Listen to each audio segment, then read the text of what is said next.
Hey students, good morning to all. ଆଜି ଆମେ ଷଷ୍ଠ ଶ୍ରେଣୀର ସାହିତ୍ୟ ବହିର ଦ୍ୱିତୀୟ ବିଷୟ ଯାହାର ନାମ ହେଉଛି ହକି ସେହି ବିଷୟରେ ଆଜି କ୍ୱେଶ୍ଚିନ୍ ଆନ୍ସର କରିବା ହେଲା। ପୂର୍ବ କ୍ଲାସରେ ଆମେ ଜନ୍ମଭୂମି ବିଷୟର କ୍ୱେଶ୍ଚିନ୍ ଆନ୍ସରକୁ କମ୍ପ୍ଲିଟ୍ କରିଥିଲେ। ଆଜି ଆମେ ହକି ବିଷୟର ଯେତିକ ବି ସବୁ କ୍ୱେଶ୍ଚିନ୍ ଆନ୍ସର ଅଛି ତାକୁ ଆମେ କମ୍ପ୍ଲିଟ୍ କରିବା। ତ ତୁମେ ସ୍କିପ୍ ନ କରିକି ତାପର କ୍ୱେଶ୍ଚିନ୍ ଆନ୍ସର ମୁଁ ଡିସ୍କସ୍ କରୁଛି, ତାପର ଦେଖି ଦେଖିକା ଚାଲିବ ଏବଂ ନୋଟ୍ କିମ୍ବା ହଉ କିମ୍ବା ତୁମ ବୁକ୍ ରେ ହଉ ତାକୁ ସବୁ ଆନ୍ସର କରି ଆଉ ଏବଂ ଭଲସେ ବୁଝିବ, ଠିକ ଅଛି। ତ ଲେଟ୍ ନ କରିକି ଚାଲ ଆମେ ଯିବା କ୍ୱେଶ୍ଚିନ୍ ଆନ୍ସର କରିବାକୁ, ଠିକ ଅଛି। ତୁମେ ବୁକ୍ ରେ ତୁମେ ଚେକ୍ କରୁଥିବ, ମୁଁ ଏଠି ପଢୁଛି, ତୁମେ ତୁମ ବୁକ୍ ରେ ଚେକ୍ କରୁଥିବ ସମସ୍ତେ, ଓକେ। ତ 1 ନମ୍ବର କଣ କହୁଛି ନା କିଛି ଗୋଟେ କ୍ୱେଶ୍ଚିନ୍ କିଛି ଅପସନ୍ସ ଦେଇଛି, ତାଙ୍କ ଭିତରୁ କୋଉଟା ହବ ତାହାରି ପାଖରେ ଆମେ ଷ୍ଟାର ଚିହ୍ନ ଦେବା, ଠିକ ଅଛି। ସ୍ୱାସ୍ଥ୍ୟ ହିଁ ସମ୍ପଦ, କାରଣ ସ୍ୱାସ୍ଥ୍ୟ ଠିକ ଥିଲେ କଣ ହେଇଥାଏ ନା ଆମେ ସୁନ୍ଦର ଦେଖାଯାଉ, ନା ଆମକୁ ସମସ୍ତେ ଭଲ ପାଆନ୍ତି, ନା ଆମେ ବିଭିନ୍ନ କାର୍ଯ୍ୟ କରିବାକୁ ସମର୍ଥ ହେଇଥାଉ, ନା ଆମେ ବହୁତ ଦିନ ସମ୍ପଦ ପାଇଥାଉ। ଏଥିରୁ କୋଉଟା ଠିକ ହବ ନା ଆମେ ବିଭିନ୍ନ କାର୍ଯ୍ୟ କରିବାକୁ ସମର୍ଥ ହେଇଥାଉ, ଏଇ ଗୋଟେ, ଓକେ। ଏଇଥିରେ ଷ୍ଟାର ଚିହ୍ନ ତୁମେ ଦେଇଦବ।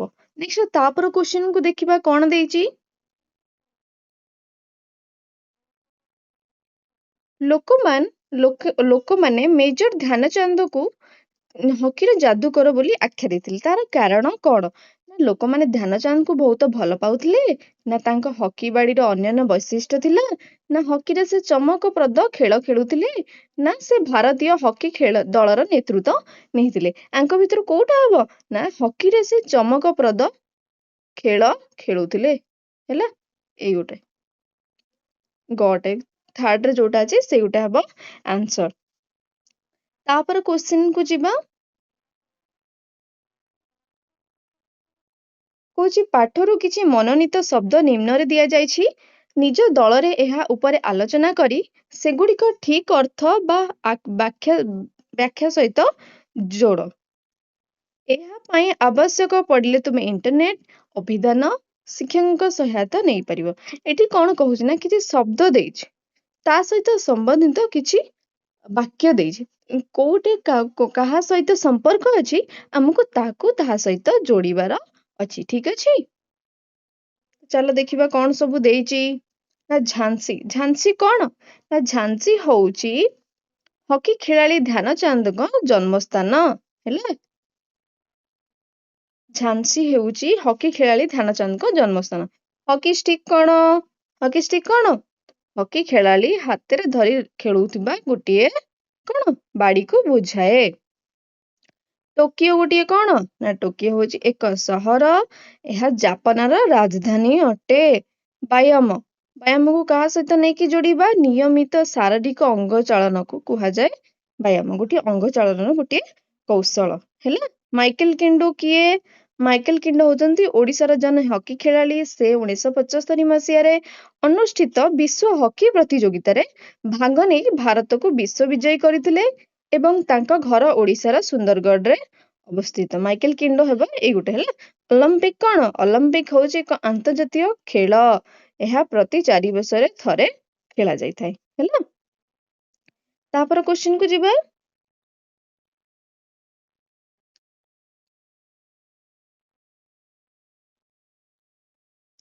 ଏଠି କହୁଛି ଉକ୍ତ ବିଷୟକୁ ମନୋନୀତ କିଛି ବାକ୍ୟ ନିମ୍ନରେ ଦିଆଯାଇଛି, ଏହାକୁ ଧ୍ୟାନ ସହ ପଢ ଏବଂ ଏହା ଉପରେ ଚିନ୍ତା କର, ତୁମେ ଏହାର କଣ ଅର୍ଥ ବୁଝିଲ ଦଳ ସହ ଆଲୋଚନା କରି ଲେଖିବ। ଏଠି କିଛି କ୍ୱେଶ୍ଚିନ୍ସ ଦେଇଛି, ତାର ଆନ୍ସର ତୁମେ ଆଲୋଚନା କରି ଲେଖିବ, ହେଲା। କହୁଛି ସ୍ୱାସ୍ଥ୍ୟ ଆମର ଅମୂଲ୍ୟ ସମ୍ପଦ। କଣ ପାଇଁ ଆମେ ସ୍ୱାସ୍ଥ୍ୟକୁ ଆମର ଅମୂଲ୍ୟ ସମ୍ପଦ ବୋଲି କହିବା? ଏହାର ଉତ୍ତର ହେଉଛି ସ୍ୱାସ୍ଥ୍ୟ ଆମର ଅମୂଲ୍ୟ ସମ୍ପଦ। କାରଣ ହେଉଛି କଣ ନା ସୁସ୍ଥ ଶରୀର ଓ ମନ ରହିଲେ ଆମେ ସମସ୍ତେ କାମ ଭଲ ଭାବେ କରିପାରୁ, ପଢାଶୁଣା ବି କରିପାରୁ ଏବଂ ଜୀବନରେ ସଫଳତା ମଧ୍ୟ ପାଇପାରୁ। ଧନ ସମ୍ପତ୍ତି ଥିଲେ ମଧ୍ୟ ସ୍ୱାସ୍ଥ୍ୟ ନଥିଲେ ସେଗୁଡିକର ମୂଲ୍ୟ କିଛି ନଥାଏ। ସେଥିପାଇଁ ସ୍ୱାସ୍ଥ୍ୟକୁ ଆମର ଅମୂଲ୍ୟ ସମ୍ପଦ ବୋଲି କୁହାଯାଇଛି, ଠିକ ଅଛି, ବୁଝିପାରିଲ। ଯଦି କିଛି ଡାଉଟ୍ ତୁମର ରହୁଛି ତେବେ ମତେ କମେଣ୍ଟ ବକ୍ସରେ ପଚାରିବ, ଓକେ। ନେକ୍ସଟ ତା ପର କ୍ୱେଶ୍ଚନ କୁ ଯିବା। ଖରେ କଣ ଦେଇଛି ଦେଖିବା। ଦର୍ଶକ ବୃନ୍ଦ ତାଙ୍କୁ ଏକ ସ୍ୱରରେ ହକି ଖେଳର ଯାଦୁକର ବୋଲି ଆଖ୍ୟା ଦେଇଥିଲେ। ଆଚ୍ଛା କହିଲ କାହା ବିଷୟରେ କୁହାଯାଇଛି? କାହାକୁ ଯାଦୁକର ବୋଲି କୁହାଯାଇଥିଲା ବିଷୟରେ ମନେ ପଡୁଛି ନା? ଆନ୍ସର ହଉଛି କଣ ନା ଧ୍ୟାନଚାନ୍ଦ କୁ କୁହାଯାଇଛି। ହେଲା, ବହିରେ ଦେଖିବ ଧ୍ୟାନଚାନ୍ଦ କୁ ହକି ଖେଳର ଯାଦୁକର ବୋଲି କୁହାଯାଇଛି। ଆଚ୍ଛା କାହିଁକି କୁହାଯାଇଛି ତାର କାରଣଟି ଆମେ ଲେଖିବା। ଏଇଟା ହଉଛି ଖର ଆନ୍ସର। କହୁଛି 1936 ମସିହାରେ ବର୍ଲିନ ଠାରେ ଅନୁଷ୍ଠିତ ଅଲିମ୍ପିକ କ୍ରୀଡାରେ ଧ୍ୟାନଚାନ୍ଦ ଭାରତୀୟ ଦଳର ନେତୃତ୍ୱ ନେଇଥିଲେ। କେତେ ମସିହାରେ ନେଇଥିଲେ ନା 1936 ମସିହାରେ ଯୋଉ ହକି ଖେଳ ହେଇଥିଲା ଅଲିମ୍ପିକ କ୍ରୀଡାରେ, ସେଥିରେ ସେ ନେତୃତ୍ୱ ହେଇଥିଲେ, ଲିଡର ହେଇଥିଲେ। ସେଠାରେ ସେ ଚମକପ୍ରଦ ଖେଳ ଖେଳିଥିଲେ। ତାହା ଦେଖି ଦର୍ଶକ ମାନେ ଯେଉଁ ସବୁ ଥିଲେ ତାଙ୍କୁ ଗୋଟିଏ ସ୍ୱରରେ କହିଥିଲେ ହକି ଖେଳର ଯାଦୁକର ବୋଲି ତାଙ୍କୁ କହିଥିଲେ। କାହାକୁ ନା ଧ୍ୟାନଚାନ୍ଦକୁ। ଓକେ, ତାପରେ କ୍ୱେଶ୍ଚନ ପଢିବା। ବୁଝି ବିଚାରି ଲେଖିବା। ଓକେ, ପ୍ରସଙ୍ଗଟିକୁ ଆଉଥରେ ପଢ ଏବଂ ନିମ୍ନରେ ଦିଆଯାଇଥିବା ପ୍ରଶ୍ନ ଗୁଡିକୁ ବୁଝି ଉତ୍ତର ଲେଖ। କ୍ରୀଡା ଦ୍ୱାରା ଆମର କି ଉପକାର ହେଇଥାଏ? କ୍ରୀଡା ଦ୍ୱାରା ଆମର କି ଉପକାର ହେଇଥାଏ? ଦେଖିବା କଣ ସବୁ ଉପକାର ହେଉଛି। ଦେଖ ଏଇଠି ଭଲସେ ଦେଖ। କ୍ରୀଡା ଆମ ଜୀବନର ଏକ ଗୁରୁତ୍ୱପୂର୍ଣ୍ଣ ଅଂଶ। ହେଲା, ଏହା ଆମ ଶରୀରକୁ ସୁସ୍ଥ, ସବଳ ଓ ସକ୍ରିୟ ରଖିଥାଏ। କ୍ରୀଡା ଖେଳିବା ଦ୍ୱାରା ଆମର ମନ ପ୍ରଫୁଲ୍ଲ ମାନେ ଖୁସି, ଆନନ୍ଦିତ ରୁହେ ଏବଂ ଆତ୍ମବିଶ୍ୱାସ ବଢିଥାଏ। ଏହା ଆମକୁ ଶୃଙ୍ଖଳା, ସହଯୋଗ ଓ ଦଳଗତ ମନୋଭାବ ଶିଖାଏ। ତେଣୁ କ୍ରୀଡାର ଆମର ସର୍ବାଙ୍ଗୀନ ବିକାଶରେ ସହାୟକ ହୁଏ। ସବୁ ବିକାଶରେ ଆମର ସିଏ କି କ୍ରୀଡା ସହାୟକ ହେଇଥାଏ, ସାହାଯ୍ୟ କରିଥାଏ। ତାପର କ୍ୱେଶ୍ଚନ କୁ ଦେଖିବା କଣ ଦେଇଛି। ଝାନ୍ସୀ ବୀର କିଏ? ହକି ଖେଳ ପ୍ରତି ତାଙ୍କର ଅବଦାନ ସମ୍ପର୍କରେ ଲେଖ। ଆଚ୍ଛା ମତେ କହିଲ ଝାନ୍ସୀ ବୀର କାହାକୁ କୁହାଯାଏ? ବହି ତ ପଢିଥିବ, ବହିରେ ଦେଇଛି ଝାନ୍ସୀ ବୀର କାହାକୁ କୁହାଯାଏ ନା କାହାକୁ? ଧ୍ୟାନଚାନ୍ଦ କୁ କୁହାଯାଏ। ମନେ ପଡିଲା? ଦେଖିବା ତାଙ୍କୁ କାହିଁକି କୁହାଯାଏ, ତାଙ୍କୁ କୁହାଯାଏ ଆଉ ତାଙ୍କର ହକି ପ୍ରତି ଅବଦାନ କଣ ଥିଲେ ଧ୍ୟାନଚାନ୍ଦଙ୍କର। ଝାନ୍ସୀର ବୀର ହେଉଛନ୍ତି କିଏ ନା ଧ୍ୟାନଚାନ୍ଦ। ସେ ଭାରତର ଜଣେ ପ୍ରଖ୍ୟାତ ହକି ଖେଳାଳି ଥିଲେ। ତାଙ୍କର ଅସାଧାରଣ ହକି ଖେଳ ପାଇଁ ତାଙ୍କୁ ହକିର ଯାଦୁକର ବୋଲି କୁହାଯାଉଥିଲା।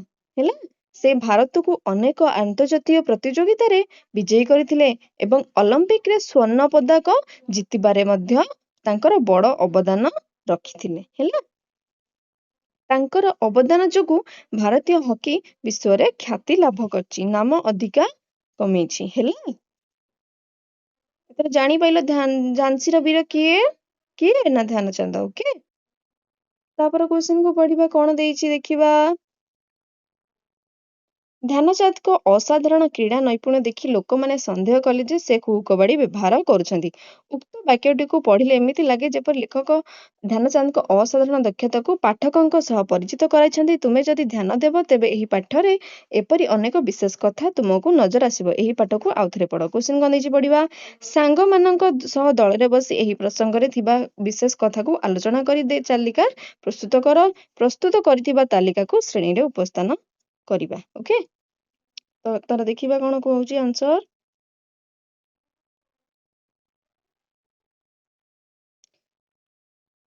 ନା ଧ୍ୟାନଚାନ୍ଦଙ୍କର ଅସାଧାରଣ କ୍ରୀଡା ନୈପୁଣ୍ୟ ଦେଖି ଲୋକମାନେ ସନ୍ଦେହ କଲେ ଯେ ସେ କୁହୁକ ବାଡି ବ୍ୟବହାର କରୁଛନ୍ତି।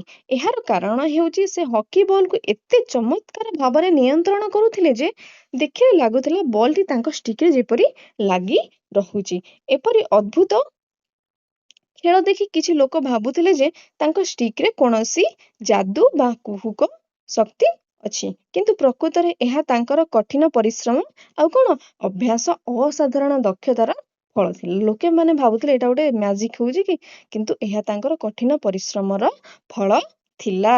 ଓକେ, ତାପରେ କ୍ୱେଶ୍ଚନ ଦେଖିବା କଣ ଦେଇଛି। ଆମେ ମାନେ ମନେ ରଖିବା ଯେ ଖେଳି ଖେଳି ଅଧିକ ହାଲିଆ ହେବା ପର୍ଯ୍ୟନ୍ତ ଖେଳିବା ଉଚିତ ନୁହେଁ। ଏହି ବାକ୍ୟରେ ଖେଳି ଖେଳି ଗୋଟିଏ ଯୋଡି ଶବ୍ଦ ଯେଉଁଥିରେ ଗୋଟିଏ ଶବ୍ଦକୁ ଦୁଇଥର କରାଯାଇଛି, ଏହାକୁ କଣ କୁହାଯାଏ ନା ଯୁଗ୍ମ ଶବ୍ଦ କୁହାଯାଏ। କହିଛି ତୁମେ ମାନେ ମଧ୍ୟ ଏହିପରି ଆଉ 5ଟି ଯୁଗ୍ମ ଶବ୍ଦ ଲେଖ। ଏହାର ଆନ୍ସର ହଉଛି ମୁଁ 5ଟି ଲେଖିଛି। ଦେଖ, ଯେପରି କଣ ଧରାଧରି, ଦୌଡ଼ା ଦୌଡ଼ି, ବୁଲାବୁଲି, ଦେଖାଦେଖି, ଶୁଣାଶୁଣି ଇତ୍ୟାଦି ହେଲା। ଏଗୁଡ଼ିକ କଣ? ସବୁ ଯୁଗ୍ମ ଶବ୍ଦ। ତାପରେ କ୍ୱେଶ୍ଚିନ୍ କୁ ଯିବା।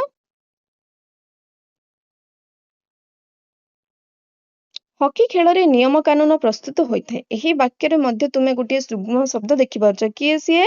ନା ନିୟମ କାନୁନ। କିନ୍ତୁ ଏହି ଯୁଗ୍ମ ଶବ୍ଦ ଦୁଇଟି ଯାକ ଶବ୍ଦ ଭିନ୍ନ ଅଟନ୍ତି। ସେଥିରେ ସେମ୍ ଥିଲା, ଏଥିରେ କିନ୍ତୁ ଅଲଗା ଅଲଗା ଅଟନ୍ତି, ଅର୍ଥାତ୍ ସମାନ ନୁହନ୍ତି। ତୁମେ ମାନେ ମଧ୍ୟ ଏହିପରି 5ଟି ଯୁଗ୍ମ ଶବ୍ଦ ଲେଖ ଯେଉଁଥିରେ ଦୁଇଟି ଯାକ ଶବ୍ଦ ଭିନ୍ନ ଭିନ୍ନ ହୋଇଥିବେ। ହେଲା, ମୁଁ ଦେଖଉଛି। ମୁଁ ଯେପରି ଲେଖିଛି ଦେଖ, ରୀତିନୀତି, କଥାବାର୍ତ୍ତା, ଧନ ସମ୍ପତ୍ତି, ଘର ଦ୍ୱାର, ଚାଲିଚଳନ। ଏଠି ଦେଖ ଦୁଇଟି ଶବ୍ଦ ସବୁ ଅଲଗା ଅଲଗା ଅଛି। ରୀତିନୀତି, କଥାବାର୍ତ୍ତା, ଧନ ସମ୍ପତ୍ତି, ଘର ଦ୍ୱାର, ଚାଲିଚଳନ। ସେଠି ଯେମିତି ଥିଲା ଏଠି ସେମିତି। ଓକେ, ତାପରେ କ୍ୱେଶ୍ଚିନ୍। ଟେବୁଲ ଟେନିସ୍, ପୁଚି ପ୍ରଭୃତି ଖେଳ ଉଭୟ ଘର ଭିତରେ ଓ ବାହାରେ ଖେଳାଯାଏ। ଏହି ବାକ୍ୟଟିରେ ଯେଉଁ ଶବ୍ଦ ଦୁଇଟି ତଳେ ଗାର ଦିଆଯାଇଛି ତାଙ୍କୁ ଧ୍ୟାନର ସହ ପଢ଼। ଆମେ ଏହି ଶବ୍ଦକୁ ମଧ୍ୟ ଏହିପରି ଲେଖିପାରିବା, ଯେପରି ଭିତରେ ବାହାରେ ଯୋଡ଼ି ଦେଲା ପରେ। ହେଲା, ଏହାକୁ ମଧ୍ୟ ଏକ ଯୋଡ଼ି ବା ଯୁଗ୍ମ ଶବ୍ଦ କୁହାଯାଏ। ଏହି ଶବ୍ଦଟି ପରସ୍ପର ବିପରୀତ ଅର୍ଥକୁ ବୁଝାଏ। ଭିତରର ଓଲଟା କଣ? ନା ବାହାରେ। ନିମ୍ନରେ ଦିଆଯାଇଥିବା ଶବ୍ଦ ଗୁଡ଼ିକୁ ଯୁଗ୍ମ ଶବ୍ଦରେ ପ୍ରକାଶ କରିବା। ତଳେ କିଛି ଶବ୍ଦ ଦିଆଯାଇଛି, ଅଲଗା ଅଲଗା ଦିଆଯାଇଛି, ଆମେ ତାକୁ ଯୋଡ଼ିକି ଯୁଗ୍ମ ଶବ୍ଦରେ ପ୍ରକାଶ କରିବା। ଭଲ ଓ ମନ୍ଦର କଣ ହବ? ନା ଭଲ ମନ୍ଦ, ଭଲ ମନ୍ଦ। ରାଜା ପ୍ରଜାର କଣ ହବ? ରାଜା ପ୍ରଜା। ସେମିତି ଆକାଶ ଓ ପାତାଳର କଣ ହବ? ଆକାଶ ପାତାଳ।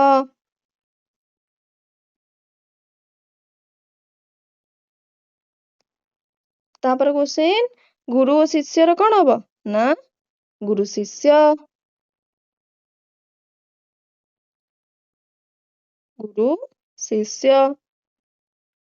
ତାପରେ ଆୟ ବ୍ୟୟର କଣ ହବ? ଆୟ ବ୍ୟୟ,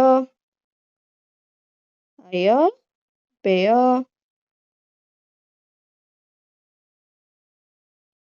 ତାପରେ ଜନ୍ମ ଓ ମୃତ୍ୟୁର କଣ ହବ? ଜନ୍ମ ମୃତ୍ୟୁ ଇତ୍ୟାଦି ତୁମେ ଲେଖି ପାରିବ। ଓକେ, ତାପରେ କ୍ୱେଶ୍ଚିନ୍ କୁ ଟିକେ ଯିବା।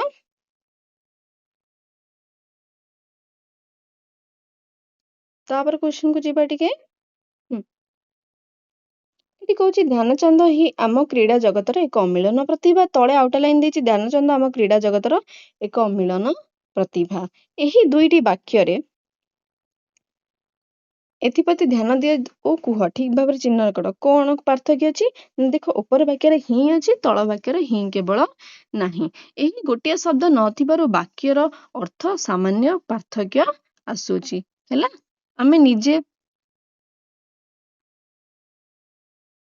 ଆମେ ନିଜେ କଥାର ଉପରେ ଗୁରୁତ୍ୱ ଦେବା ପାଇଁ କିଛି ବିଶେଷ ଶବ୍ଦର ପ୍ରୟୋଗ କରୁଥାଉ, ଯେପରି ହିଁ, ମଧ୍ୟ, ତେବେ, ବୋଲି।